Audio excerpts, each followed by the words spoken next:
Well, welcome to Off the Record with Randall. Howie Shane, he joins me. Howie, this show, I was thinking about it coming on. This show is the most schizophrenic show on YouTube and iTunes right now.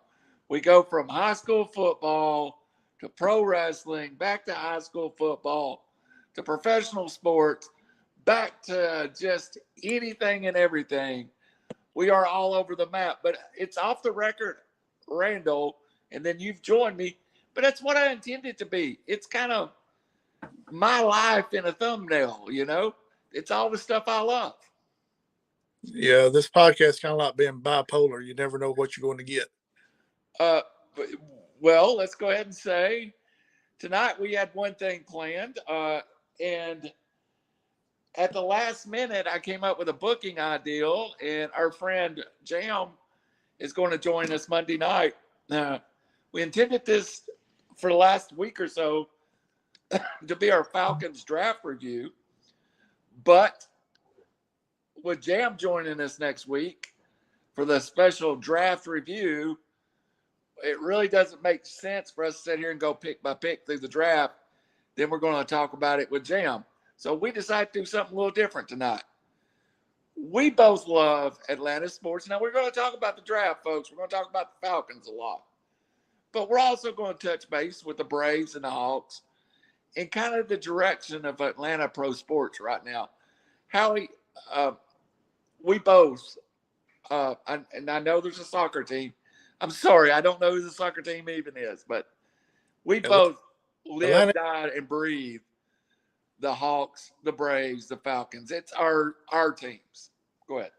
Yeah, the soccer team's Atlanta United. Can't forget them because they they brought home the cup just a couple years ago in their first year of existence to bring a championship to Atlanta for the first time in 20 years, I think it was. It's soccer.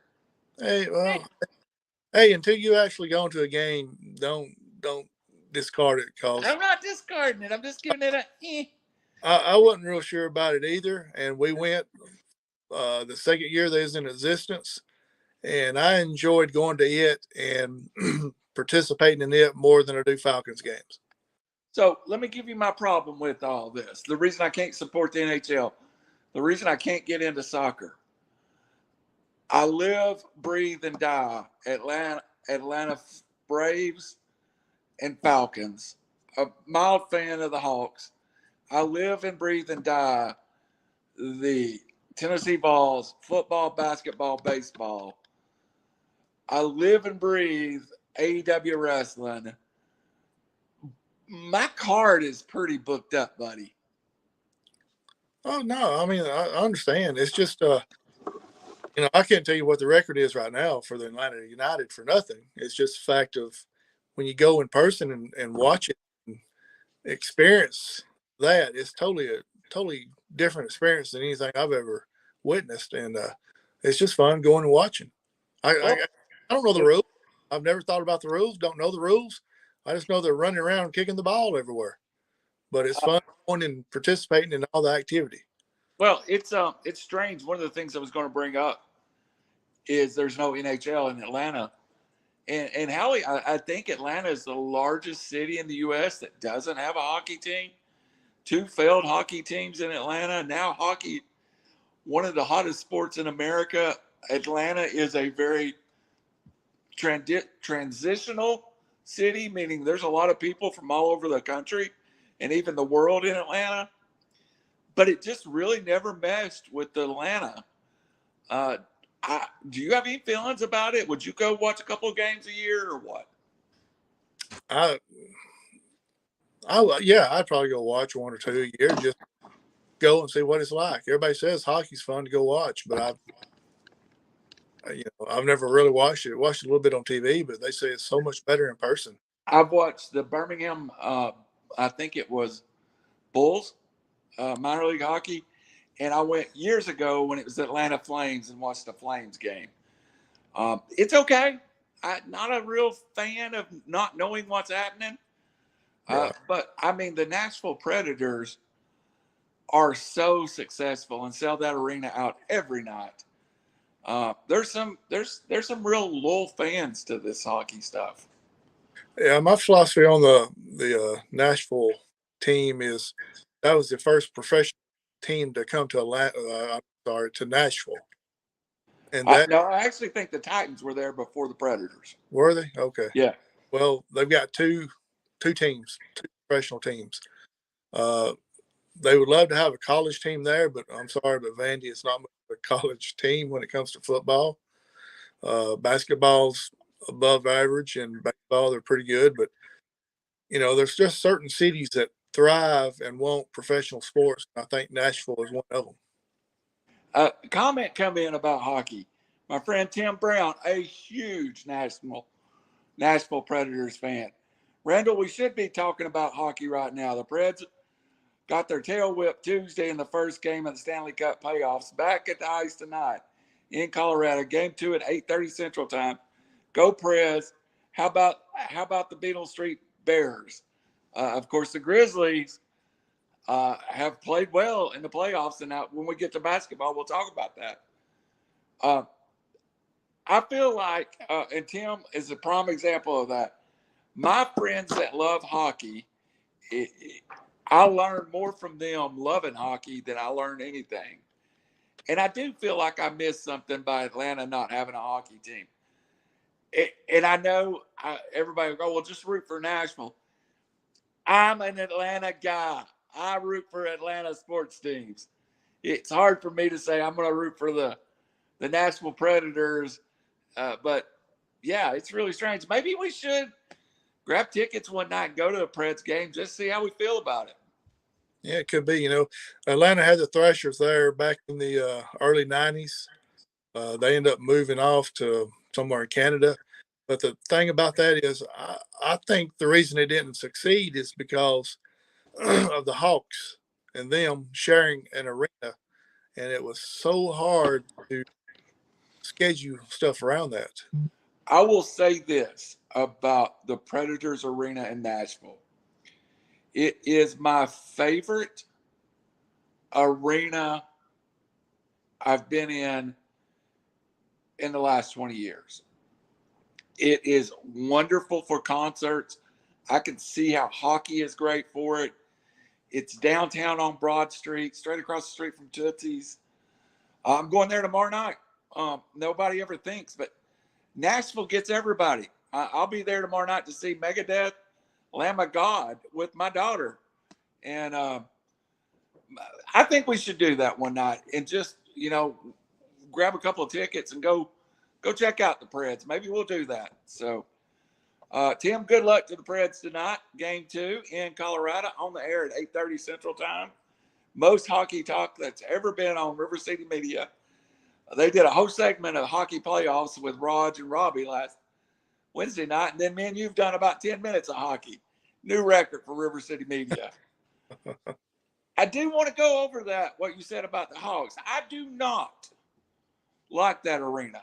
For basketball, for hockey, never saw hockey there, but I just don't like the Atlanta arena. What's it called? I'm wanting to call it the Omni, but That's so you're talking about State Farm Arena. State Farm Arena. I especially for basketball, I like the Omni much better. How about you've been in the State Farm Arena? What do you think about it? The way that it was originally built, I didn't care much about it, but they came through and did a major renovation about 3 years ago, I think, maybe 4. I've not been in it probably in 3 years. I've not seen the Hawks since COVID started. Right. So I'm going to say about 3 years ago. And since they renovated it, I like it much better. I remember going to a game to watch Atlanta and Washington Wizards play. And where we were sitting at, you could not see the scoreboard that's above the half court area, where the scores and fouls and all that stuff's at.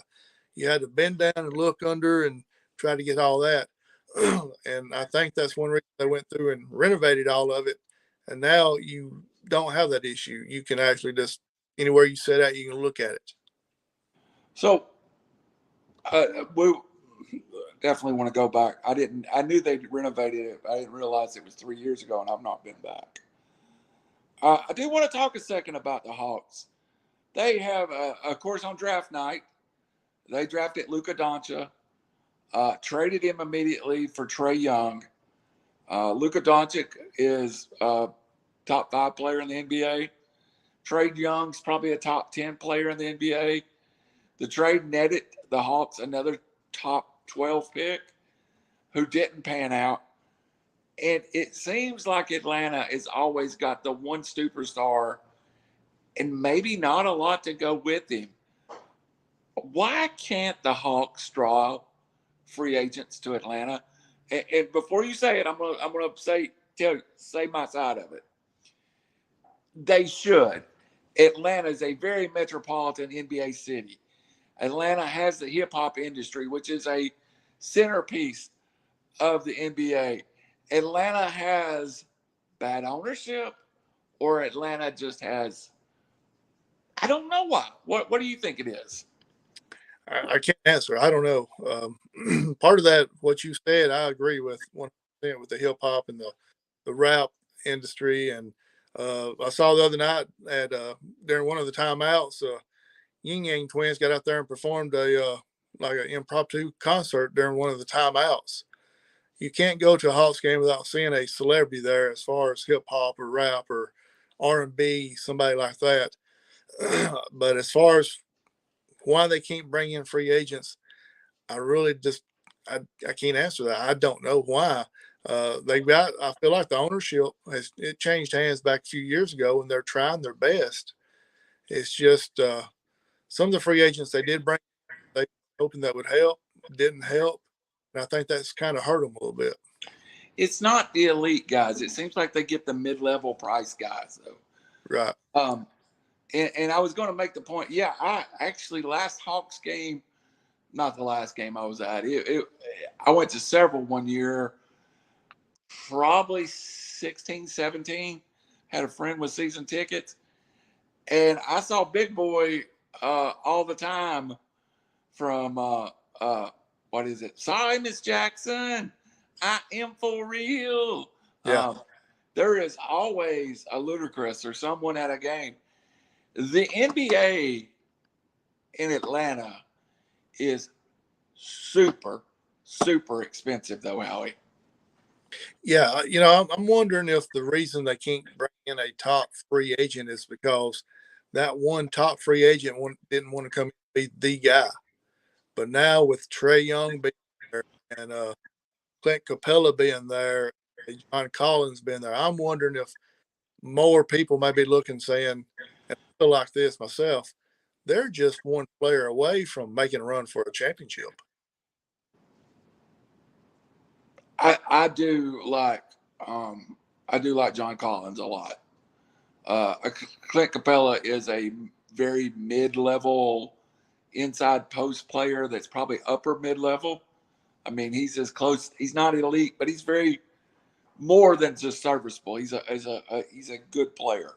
I Uh, look at him as a Ben Wallace type player that goes inside and does the nasty stuff that nobody else is willing to do. Now, yeah, he is. He is exactly that. They did trade a couple of pieces to the Knicks just to clear roster. One of them being a former top 10 or 15 pick.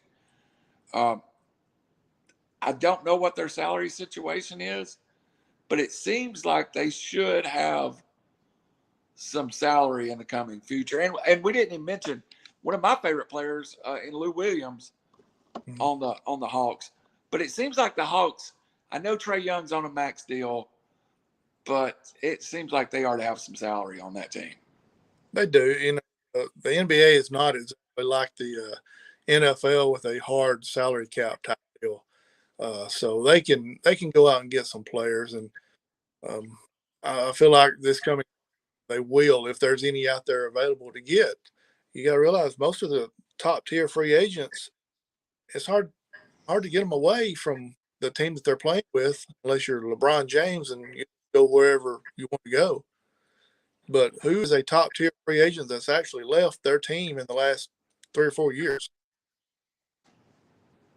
And went to Atlanta? So, I mean, just period. I mean, Yeah. other than LeBron leaving from Miami going to Cleveland to the Lakers, has there been another top tier free agent that's really left that you would want to take a chance on, other than Kevin Durant? But he left when he was injured. It seems like a lot of those guys that are named guys leave. The James Harden, the Russell Westbrooks, the Kevin Durants, but the elite guys like Joel Embiid, those kind of players, they get more money for staying. I don't know if everybody realizes a max contract to stay is more than a max contract to leave. Right. So every time LeBron leaves, he leaves money on the table. So Joel Embiid, and I don't know his contract up, but if he signs, and it's a significant amount of money, it's like $5 million a year to stay with your original team. And then there's players like John Agonis, the Greek Freak. No, Milwaukee's not going to let them out of there. Kawhi's moved a few times. As I said, they move, but it seems when it's on the downside of their career. Right. The Hawks were in the Eastern Finals last year, and this year out in the first round, so they definitely regressed this year. Yeah, or the top tier will go and join up with a buddy that thinks they can win a championship that year. Yep. And that's where Trey needs to. Yeah, you took the words right out of my mouth. Trey needs to go out and recruit a couple guys to come in and help him. And I would say the Hawks would be running for a title. All right, man. Let's run over to the Braves. And there's a couple of stories going on with the Braves so far this year. The first one I want to talk about is probably not completely public. And yes, we'll get to Freddie Freeman in a second. But former Vandy first-round pitcher floundered like so many Braves prospects have. Kyle Wright, 2017 rookie, 2017 to 2021 goes, I think, 5-9, back and forth from the minor leagues to the majors multiple times. This year, Howie, and if you need to answer that, I can keep talking for a minute. This year, Kyle Wright is 3-1, a sub-2 ERA, 40 strikeouts, 5 walks. Kyle Wright feels like that missing piece of, even off the world championships. And again, we're talking about the Braves being defending world champions. But now you have Ian Anderson, Max Fried, Morton, Soroka coming back.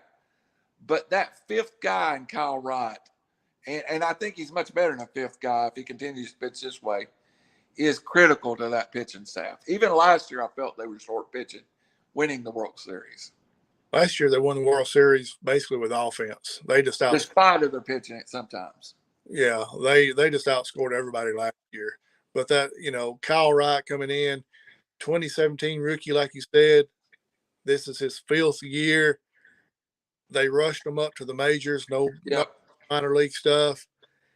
Battle scars like crazy, and if you think about this is kind of the way the 90 Braves started out, by bringing Smokes and Glavine and Steve Avery and all them, just bypass the minor leagues, going up to the major leagues, learn, experience by learning, or learning by experience. And so this team right here, the offense is going to heat up with Acuna coming back and Ozuna coming back. They won the World Series without Ozuna and Acuna last year. Yeah. So, yeah.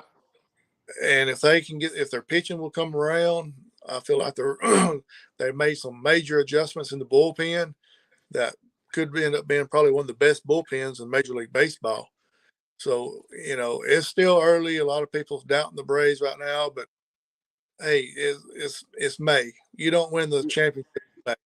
Wait till around July, then start writing them off if they're not doing good then. They were 500 at the All-Star break last year. I think they were 41-40. Real quick, Kyle Wright, 5 games this year, 3-1, 1.74 ERA, 31 innings pitched, 37 strikeouts, and whip at .97. 5 years previous, 29 games, 5-9, 5.08 ERA, 101 innings pitched, 96 strikeouts, and a whip of 1.47. So I'm excited. I've been out on eBay trying to get all the Kyle Wrights I can get while they're dirt cheap, trying to make $1. But also I want to bring up another thing. Matt Olson's hitting about 290, playing well, but a lot of people got their heart broke when Freddie Freeman left Atlanta. I was kind of bitter towards it. I blamed Freddie, and I kind of got roasted on air one night. But if Freddie Freeman wanted to be in Atlanta, he would be making more money after taxes. He would have his fan base. But I think Freddie wanted to be in LA. And unfortunately, I think, I won't say it this way. I don't know that Freddie wanted to be in LA. I think Freddie went to the prom and danced with every pretty girl there. And then the girl he brought walked out on him, and he was upset and bitter over it. But he always intended to go back to her. How did you feel when Freddie signed with the Dodgers? I think Freddie was probably the most heartbroken out of everybody that Freddie was not back in Atlanta. I think Freddie ended up going to Los Angeles because I feel like his family wanted to be there more than anything. Yep. Family happy. I think Freddie loved Atlanta. There ain't no thinking about. I know Freddie loves Atlanta. He's got a lot of ties there, and it's just one of those things where he, Chipper Jones flat out told him that I read, and Chipper verbally said, and I heard the clip saying, "Do not mess around with the Braves. If you want to be there, they will get you there. But if you start playing games, you'll be out the door." And I think Freddie thought it wouldn't happen. And then when it did happen, then he ended up with Los Angeles because it all boiled down to, I think, from there or wanted to be in Los Angeles instead of Atlanta. Yeah, well, and I think there was family pressure. He plays 15 minutes from where he grew up. Matt Olson, though, on the other side of it, wanted out of Oakland. It took him 24 hours to get him signed to an 8-year contract. Now, it cost the Braves a lot. 2 young arms, Christian Pache and Shea Langoliers, who's going to be an all-star catcher. But there's no doubt as soon as Matt Olson was in Atlanta, there was no negotiation other than, here's the offer. Do you want to be in Atlanta? And the Braves made him 128, 129 million, I believe it was. I think another one's coming this offseason. I don't see that the Braves will re-sign Dansby Swanson at shortstop. I don't see the Braves paying what Dansby's going to probably want it in this contract. So they have Braden Shoemaker high AA or at AA, who's probably the shortstop of the future.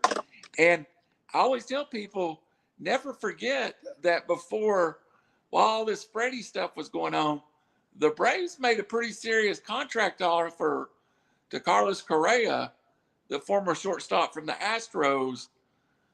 I mean, the Braves were out in the shortstop market this year. Yeah, it'll all depend if Dansby learned anything from the Freddie Freeman situation. If Dansby really wants to be in Atlanta, then he'll probably take whatever offer is coming to him.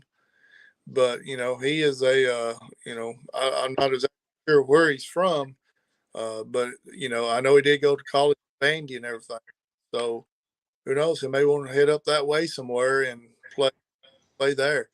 But, the great thing about the Braves is they have rebuilt their farm system to where they can let some better players go because they know they got somebody to replace them with. And they did take a large portion of that farm system out to get Matt Olson. One more thing before we get off the Braves and move on, and you already said his name, It's first Marcel Ozuna. I won't say it's nice to have him back because he put himself in a very bad situation. I hope he learned from his situation. I hope there's not a repeat of his situation. I'm so torn sometimes when he's back, but again, the charges were dropped, cleaned up. So you got to go with what the court decided was right. But having Ronald Acuna back is everybody wants to say Juan Soto is the best player, Mount Trout's the best player. I'll take our guy, and I'll just say in my heart he's the best player in baseball. Ronald Acuna is back, and they're being easy with him. Other night I noticed he only played one half of a doubleheader.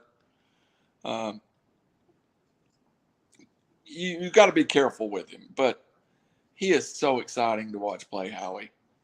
He is, and you say they're taking it easy with him, but then again, a week ago tonight was his first game back, and he had 2 stolen bases in that game. Yeah, yeah. you know, so and then he beat out a run out the other day, or a run down. He got out of that situation the other day. So, but you don't know how well or how good that knee is healed up from the surgery and everything. So it would be hard for him to play a double header. I Yeah. feel like, being out in the outfield the whole time and all that. They could have probably finagled it around where he could have been a DH, but it might have been best to just go ahead and let him take that time off. And so, but the Braves has got a great nucleus under contract for the next 6 years, I think it is, between the Cunha, Albies, and Olsen. Yeah. And then that's not even or not rookie, but young arms and Freed and Wright and all them. Anderson. They still got under contract for another year or two. And the other thing is, while they did clear out the minor leagues, they have a very high, probably a top 30 outfielder in Michael Harris, and they've got a couple more arms down there. Mm-hmm. I feel like they're going to rebuild. And the Braves don't necessarily rebuild through the draft. The Braves have a very Latin American feel to them. Albies, Acuna, Ozuna.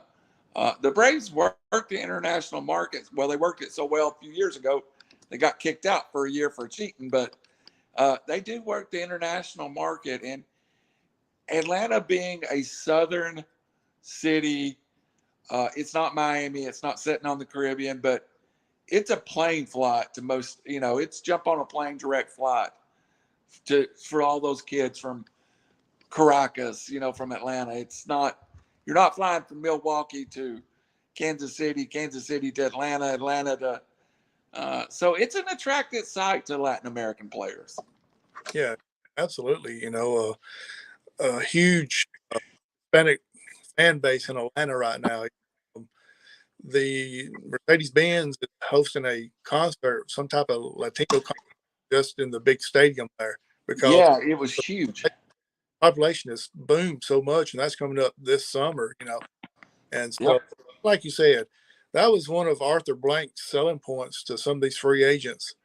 He would say, "Hey guys, we are in Atlanta, Hartsville International Airport. You can get a non-stop flight to anywhere you want to." And that used to be one of his major selling points to getting free agents coming. Yep.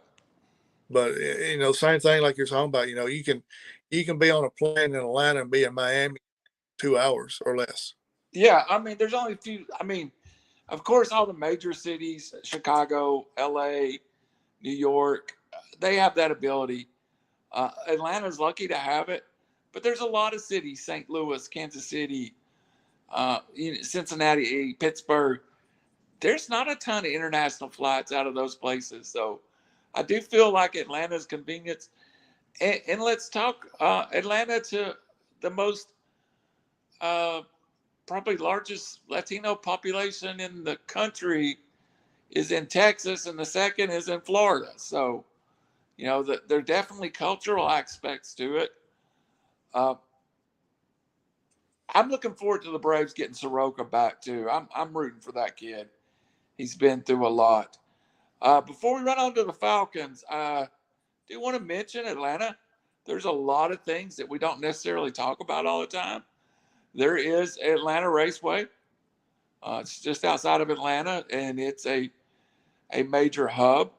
Um, they have 2 NASCAR races a year. The other thing I always mention to people about Atlanta sports, I think Atlanta as a city does the best job of any major city getting people in and out of games, Howie. And it's really that subway system that provides a different venue. And I know New York's famous for the subway, and there's one in LA, and there's subways everywhere. But Atlanta's is really built for sports and the airport, it feels like. Absolutely, because you got 2 stops there at the Mercedes-Benz Stadium / State Farm Arena that you can get off at, and within a couple of minutes you're walking into the stadium. Yeah. Once you get off at either station, either train station. And it's not a hard walk, even. I mean, I'm handicapped, and it's a walk I'm more than capable of making. Right. The airport, there's your the airport. There, you just hop off and you're there at the airport. You're at TSA practically. Yeah. The only downside to it is with Atlanta moving so far out of town up to Marietta, it doesn't help them none up there. But Uh, Atlanta sports, the town is growing sports wise, not only just with the Hawks, the Braves, the Falcons, the Atlanta United, but they got the Atlanta Dream over there, the WNBA team. They're usually in playoff contention every year. well, They got you got Georgia Tech downtown. Our good friend Clayton Powell, CP3, is going to be playing there this coming season. And it's just I think a train goes right past it. You can get up there and go. Georgia State in the old Turner Field playing their sporting events. Right. There's so much. And then we're not even talking about Emory and Morehouse and all these other schools that are in there as well. So Atlanta is booming when it comes to sports wise. It's getting bigger and bigger every year. And Howie, I think it's became a major go-to for college football recruiting.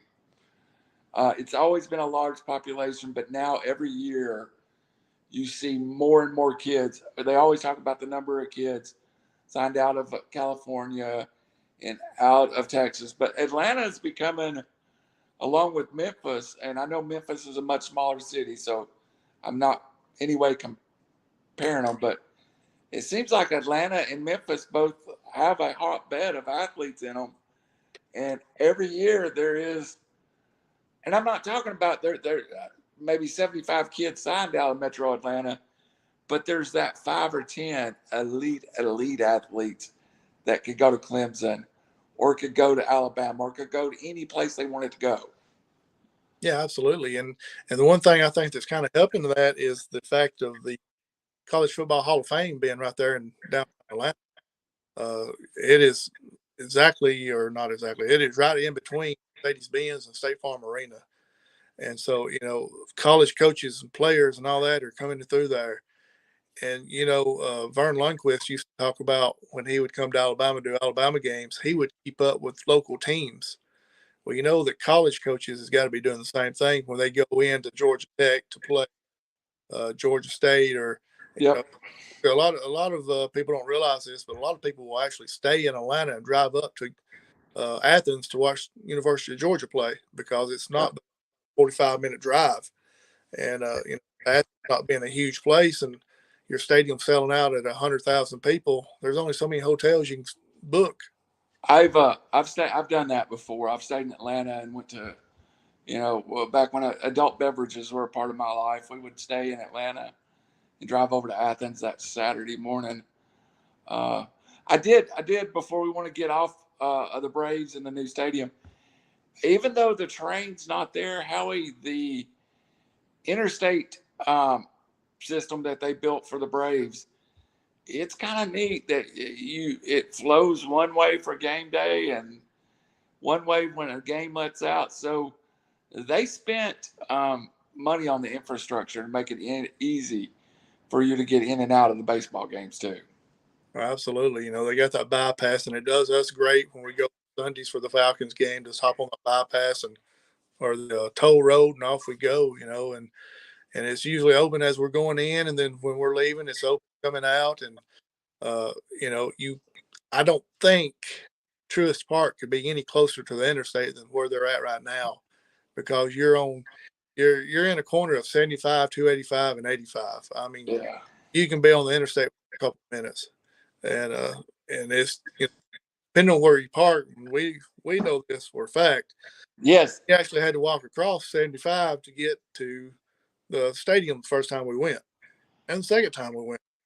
Yeah, that first time was my fault though. I got us parking.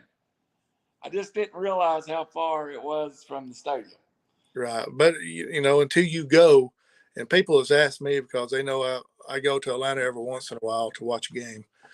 And so they'll ask me about it. And I'm like, hey, try to get there early and try to get at these certain decks to park at, because if you don't, you're going to be across 75. And it is a long walk, especially on a hot summer afternoon.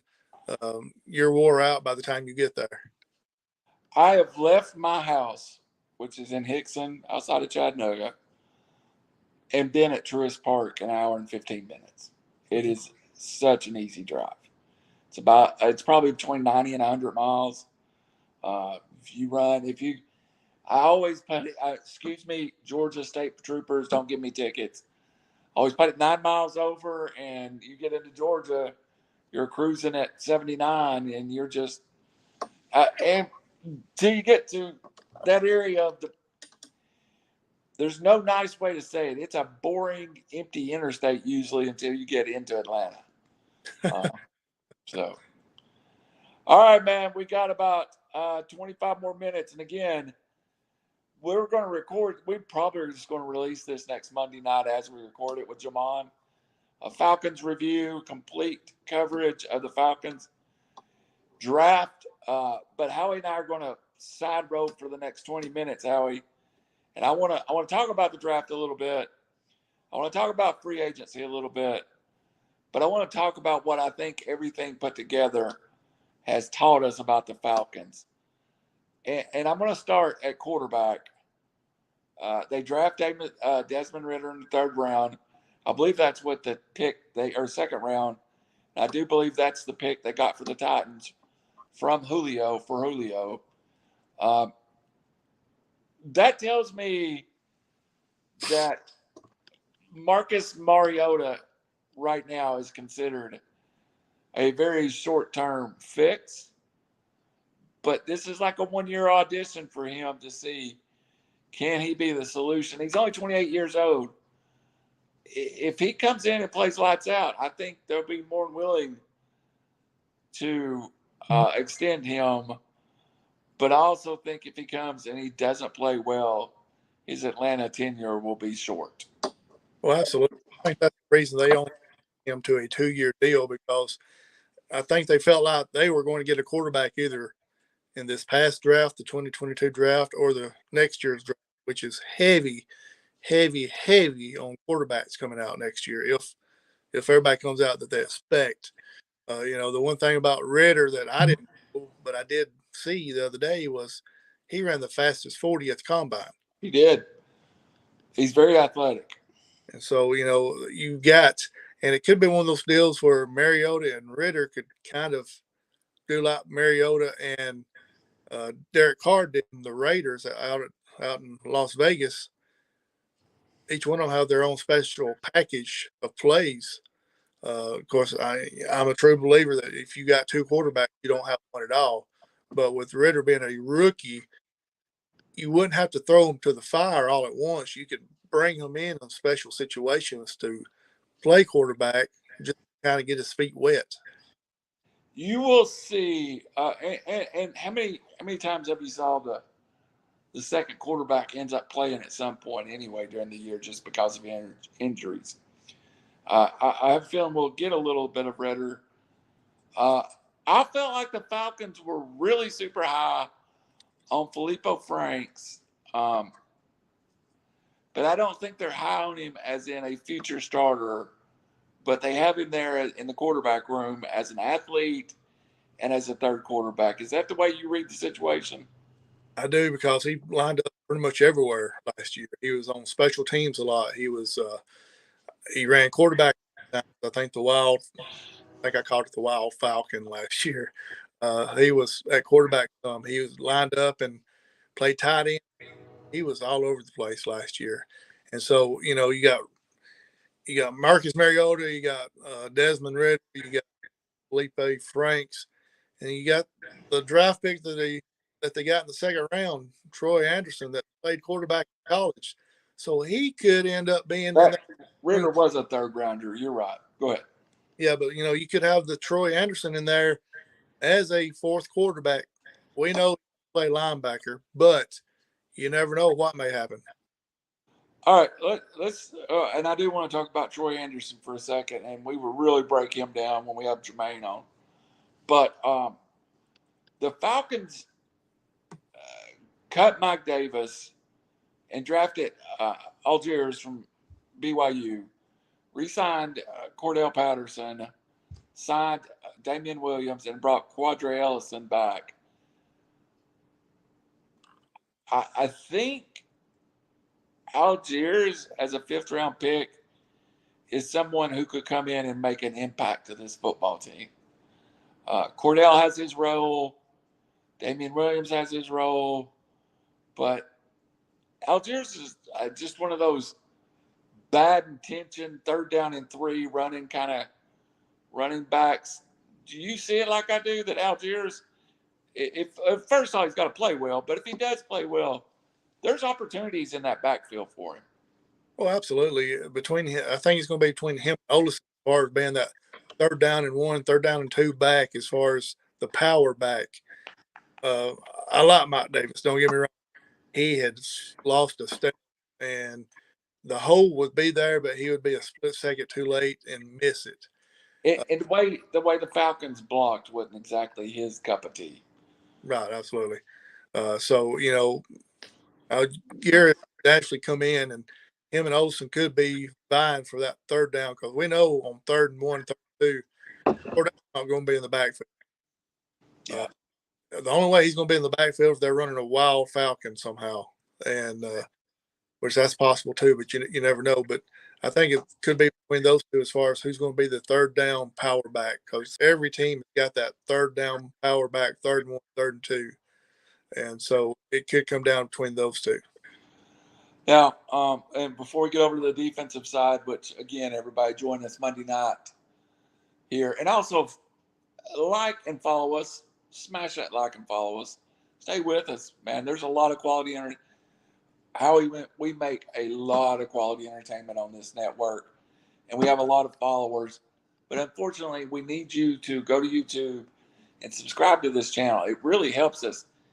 If we're going to continue to bring you this level of programming, we need you to support us by following us on Facebook, following us on YouTube. Please, please, please. Howie, let's go to all the other positions, and we'll end up at wide receiver. The Falcons, while not heavily going towards offensive line, do dip back on offensive line and takes a tight end, a blocking tight end from Georgia, a guard from Georgia. It's obvious the Falcons are not settled on that O-line yet. No, they can't be. The only two positions I think that is in stone right now is Jake Matthews and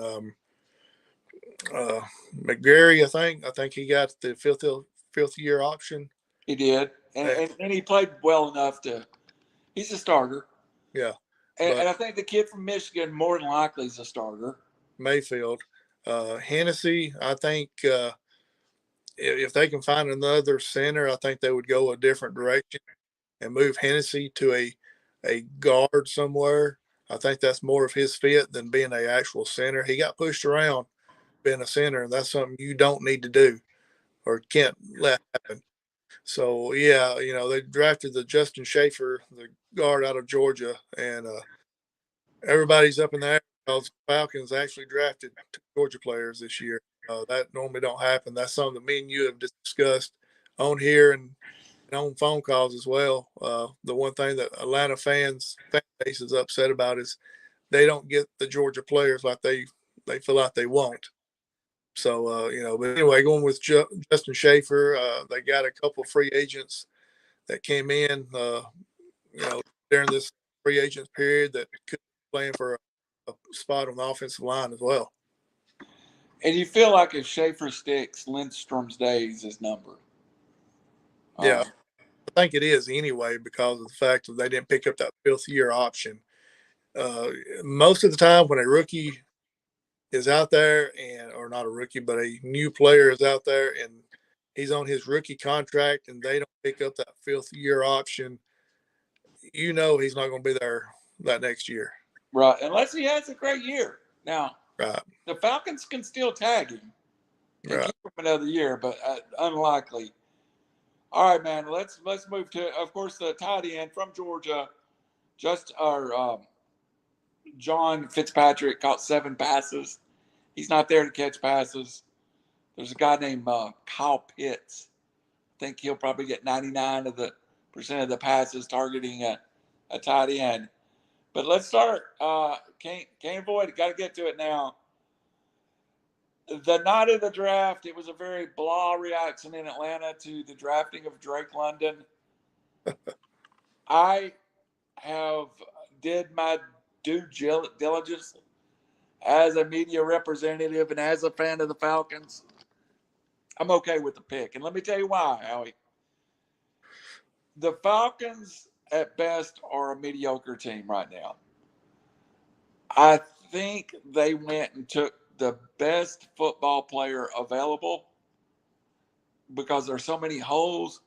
This is the surest guy that's going to be a star or is going to be a productive football player. And that's not a bad strategy for a team that's in a rebuild. Yeah, I'm not going to lie about it. He's from USC, comes on my TV on Saturday nights at 8:30, 9 o'clock. And you're in bed. This fat boy is asleep already for an hour. Yeah. So I'm going to take your guy, Rob's word for it. Yeah. Rod's word for it. Being the second coming of Julio Jones 2.0. He is a huge USC fan. He's probably watched more USC. He watched more of a USC game in one game than I probably have my whole life. So he knows them as well as the Tennessee Volunteers. And if he believes in them, then I'm going to believe in them, give them the benefit of the doubt, and wait and see what happens. But as far as what you said, I agree with you 100%. They took the best all-around football player that was on the draft board. So many holes you could have filled there, but I do think there's some risk inherently at some of the positions, especially offensive line, defensive line. We've invested heavily in those picks in the past to be burned. And it seems like those outside skill people, cornerbacks, wide receivers, they're almost, if you get a good one, it's at a rate higher than the big people. Mm-hmm. But in the second round, they turned to what we thought they would turn to. Hold on a second. You need something? Yes. Don't turn. Yes. We're getting ready to go on vacation, so the daughter's got to get clothes ready. The Falcons takes a rush in from Penn State in the second round, a rush in from Western Kentucky in the 4th round, and in the middle, our boy Brett Anderson, we already talked about, is sandwiched. They went a long ways to try to get athletic, long, and able to rush the passer up front, Howie. You're 100% right as far as the Falcons going after offensive and defensive linemen early on in the draft. It hasn't panned out, especially on the defensive line. The best defensive lineman they've had in the last several years has been Grady Jarrett, and he's a 5th-round pick. The best, they went after Vic Beasley and Marlon Davidson and all these guys. Davidson's still kind of a work in progress, but all these others haven't panned out. So I'm not sure I'm not sure Jamal Anderson or what's the kid from UCLA are even in the league anymore. Pat McKinley. Yeah. Yeah, we took chances on them. It didn't pan out. I feel like what they're going to do is try to get by with these guys that they got at the moment. Next year, there's some big stud defensive linemen that's going to be free agents, and I feel like we're going to try to buy a championship. All that cap space we got. Well, that being said, Arnold, I'm going to say his name wrong. Ibiktai, we drafted 38th overall, had a mid to high end first round pick. He kind of slid, and you did see the Falcons move up, like when he slid a couple of spots and went, yeah. So he was somebody they targeted, they liked. There's a lot of difference in draft equity at 38th and 7. Yeah, absolutely. So, go ahead. No, go ahead. I just agreeing with you. I agree 100%. So they traded their second and a fourth to move up. And just a little bit about him. I read, I don't know if it's this article. He is a thicker, maybe a bull rush, speed rush, where the kid from Western that they took in the 4th round, D'Angelo Malone, is an outside linebacker, but you might see him put his hand down and rush the quarterback on 3rd down. He's definitely an athlete, had 17 and a half tackles for loss last year, Howie. Yeah, the Dr. E, as he's calling himself now, I think, or Dr. A, I can't remember which one, but the kid out of Penn State, the Arnold, a lot of things I've read saying that he's probably a day one starter, that he's that good. He's that, I would think. yeah, he had 9.5 sacks last year with 62 tackles with Penn State. And so, that's huge. 9.5 sacks is nearly all that the Falcons had total last year as a team. And so, if you're a defensive player and you want to make some money, come to Atlanta, get on that defensive line, and go after that quarterback. The other kid you talking about, D'Angelo Malone. D'Angelo Malone. I'm looking right here. He had 94 tackles and 17.5 sacks last season. I'm sorry, 94 tackles and 17.5 tackles for loss last season. 17.5 tackles for loss, meaning he's getting in the backfield. He's making offensive linemen go backwards when you need them to. So I found the quote, and I think that's great. I think you're right on the money. Here's what Pro Focus Football said about Dr. E. He is one of the most NFL-ready edge rushers in the class. He can start in the league tomorrow with how technical and proficient he is. His athleticism is on the higher end. He is not an elite athlete at sometimes, but consider that he is still young, and he is still growing, and he's still learning the position. He is one of the more technically gifted pass rushers in the draft. So I almost feel like maybe they went and got. I mean, he's a little different breed than some of the guys we've drafted before, and he's mature. He's 23 years old. So let's give it a shot, man. I'm all about it. I've been thinking about whose jersey I'm going to buy this year. I might be all in on a doctor. Let's make a bet. If he has more than 8 sacks in 2022, I will wear his jersey in 23. 8 sacks. You still ain't paid me for the last bet with Vic Beasley. I'm probably never going to pay you for it, but this is a new bet, new day. But anyway, Dr. E there, looking at him, looking at video and all that, he really reminds me, same stature, same size. It seems like John Abraham. And we know what John Abraham did for Atlanta for several years coming in as a free agent. All right.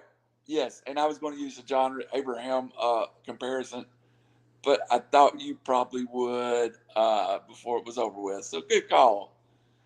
Brett Anderson. Troy Anderson. Look at that again. I got Brett. We got Troy. Troy Anderson, linebacker, Montana State. Oh, I got a different. Too many Andersons. I got the Brett Anderson pulled up for plays for the Bengals. Troy Anderson comes to Montana State as a not as an everything. His freshman year, they're desperate for a running back, so he's a starting running back.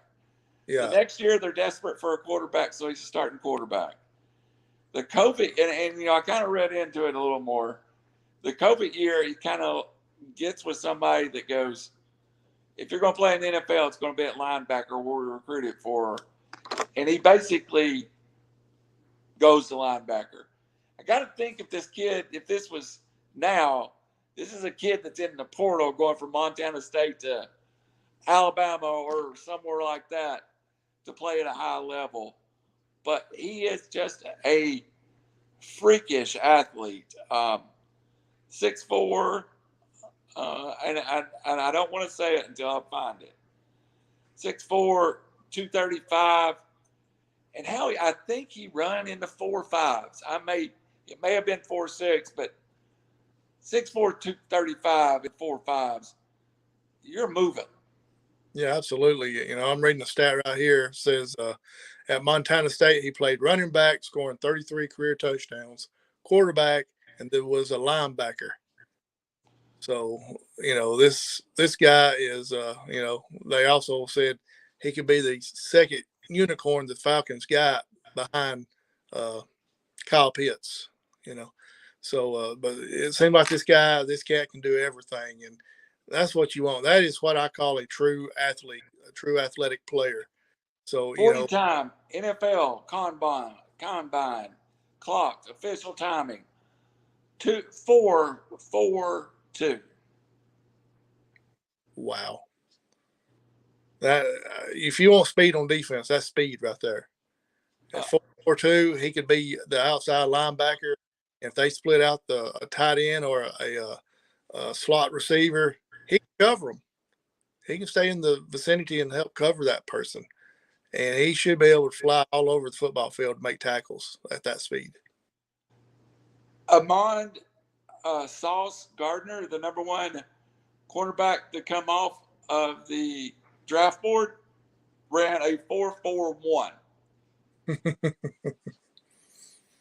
Kyle Hamilton, the number one safety off the board. I want to say he didn't run. I think we're going to find out that Anderson ran a faster 40 than Kyle Hamilton ran a 4.56. So yeah, number one cornerback outrunning by 1/100th of a second. He outran the number one safety by 1/10 of a second. Unicorn numbers, as you say it. And those two guys that you spoke about, smaller guys. This guy is what, 6'3", 235. Yeah. I mean, it's, you put him and Pitts on the same field, we may have a unicorn on offense and defense both. Yeah, well, and let's not forget about the other unicorn in Drake London. Right. The one thing that impressed me that Rod said about Drake London is he could have started on if he would have focused on the basketball team, he would have been a 30-minute player a night. So that shows you what kind of athlete he is. But Howie, when we talk about these shows we kind of throw together at the last minute, they're the funnest shows we do. I swear, just get on here, and this is the same for folks that aren't in my car with us when we drive to work or when I drive to work. Same conversation we have most days in my 40-minute drive home. So a good show, a lot of enjoyment.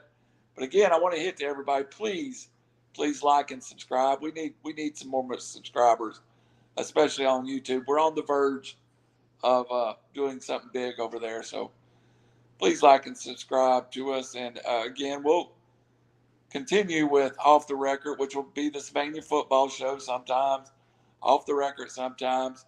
Jeremy Johnson will join us, and we'll do a wrestling show sometimes. But as we get closer to football season, I think the plan is to move the Sylvania football show into its own time slot, maybe earlier in the week. Howie, I think that's what we discussed doing. Yeah, for a little behind the scenes, pull the curtain back a little bit, as they say in wrestling. This morning at 7:15, 7:25, I got a phone call from Randy. Hey, let's do a Falcons draft show tonight. Let's talk about it and all that. He gets a phone call, says, hey, I'll call you back. 5 hours later, he calls me. He says, hey, let's do this tonight and all this stuff. And I said, that sounds good. 15 minutes before we go on the air, he calls me and said, hey, let's do this show tonight. So we have all this stuff is basically off the cuff, just making it up as we go and talking about it as we go. No research, because what we're going to be talking about. And we want to leave plenty of meat on the bone for that Falcons draft special with Jermon, because he's always so entertainment. And that might go a little bit too. So, yeah. And you're talking about getting on possibly again. WWE has a pay-per-view coming on Sunday night. WWE Backlash, WrestleMania Backlash. We may watch it and have a show about it Thursday. Who knows? Yeah, we might do that, and then have I think we talked about Sylvania the next week. So, folks, we believe it or not, we put a lot of thought into this, but sometimes at the last minute it changes, and this truly was. I called him. I called you at 6:45 my time and went, yeah, let's not do a Falcons draft show and then do another Falcons draft show. Let's just talk about Atlanta Pro Sports. And that's where we ended up. And hey, we went an hour and 2 minutes and could probably go another 20 minutes and still be going. So, but I'm going to wrap her up. Howie, last words from you. Hey, man, enjoy your vacation. Have a good time. Be safe. Going to Nashville, folks, to see Megadeth with Anna Lee, my daughter, and I'm so excited. She's a huge, and you can see that's her dryer going. She's got to get clothes ready. But for Howie Chaney and Randall Cunningham, this is your Off the Record. We'll see you Monday night with Jermaine Jam on the Falcons draft wrap up. Good night and be safe.